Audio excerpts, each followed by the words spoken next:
Who is this Jesus fellow? And what am I supposed to do with him?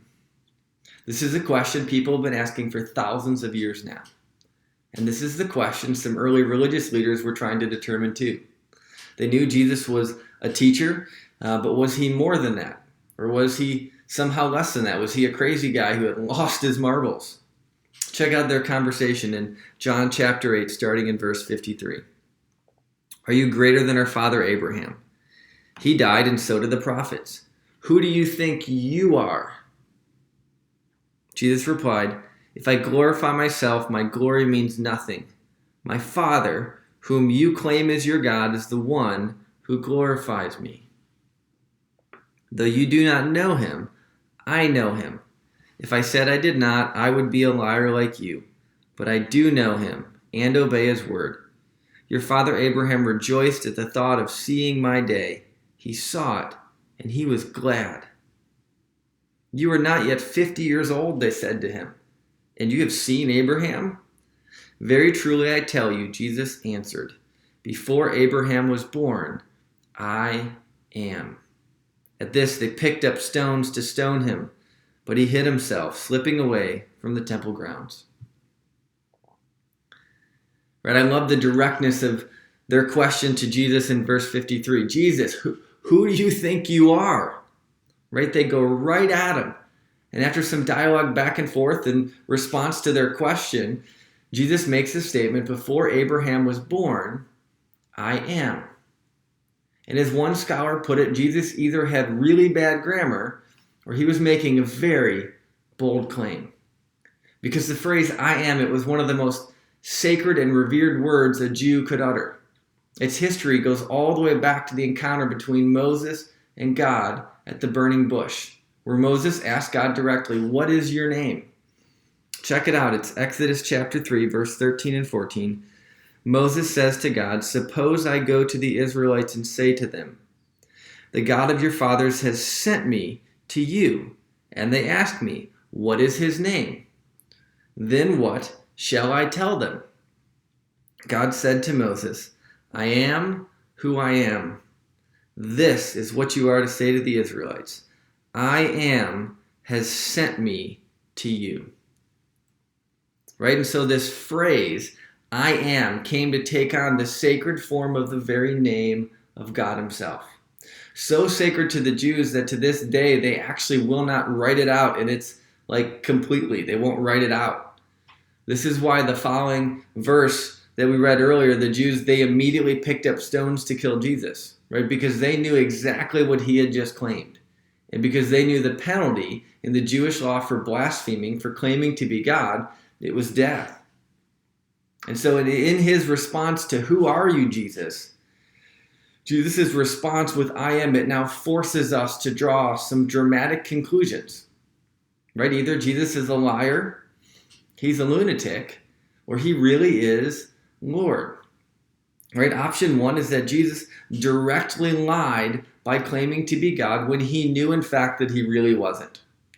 Right? Now the problem with this line of thinking is that Jesus is almost universally understood to be one of the most moral men who have ever walked the face of the earth. Right? Even if you don't think he was God, most of the moral fabric of our society today, some of our core teachings morally can all be traced back to Jesus' teachings. Even all of the other major religions who do not believe he was God, they all believe that he was a good and moral teacher. So it's hard to reconcile that with the fact that his entire life was a lie.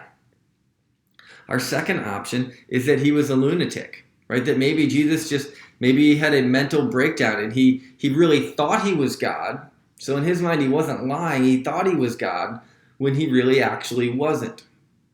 Right? You could go into just about any mental hospital in America and you could probably find somebody who would claim to be God because they're just not in a right mental state. But again, the problem with this line of thinking is we have absolutely no historical record, either biblical or otherwise, that shows any behavior in line with that. Right? Jesus does not behave like someone who had a mental breakdown. And again, Jesus, he is almost universally accepted as one of the wisest, most moral teachers that we have ever known. That doesn't go hand in hand with someone who has morally or has mentally broken down somehow. Which leaves us with our third option, that Jesus was, in fact, what he claimed to be, that he was and is Lord, that he actually was God in human flesh. Now, this tension that Jesus puts us in by making this claim, this is the tension that C.S. Lewis discusses in his book, Mere Christianity. Check out what he says. He says, I am here to prevent anyone saying the really foolish thing that people often tend to say about him. I am ready to accept Jesus as a great moral teacher, but I don't accept his claim to be God. That is the one thing we must not say.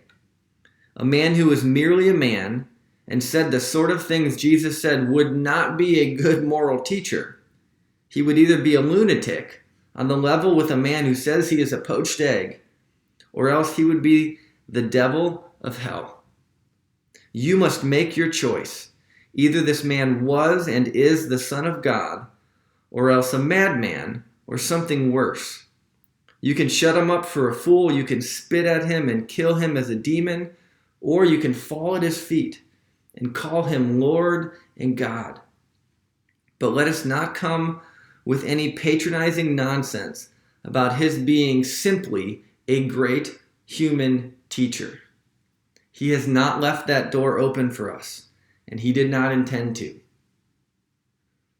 Jesus said, before Abraham was, I am. And that statement, it forces you to make a decision, right? And the question is, what are you going to do with that, right? If his claiming that he was God, if that kind of throws the whole just a moral teacher thing off the table. If you can no longer logically claim that, well, then you have to decide what you're going to do with him. Are you going to dismiss Jesus as a liar or a lunatic? Or are you going to accept him as he claimed to be, as Lord of all creation? And if you do, understand that there are implications to that, right? If Jesus is just a great moral teacher, you can pick and choose and decide what you want to follow of him. But if he actually is Lord, if he really is the I am he claimed to be, then nothing short of total and complete obedience will do. Jesus says, I am. And the question is, what are you going to do about it?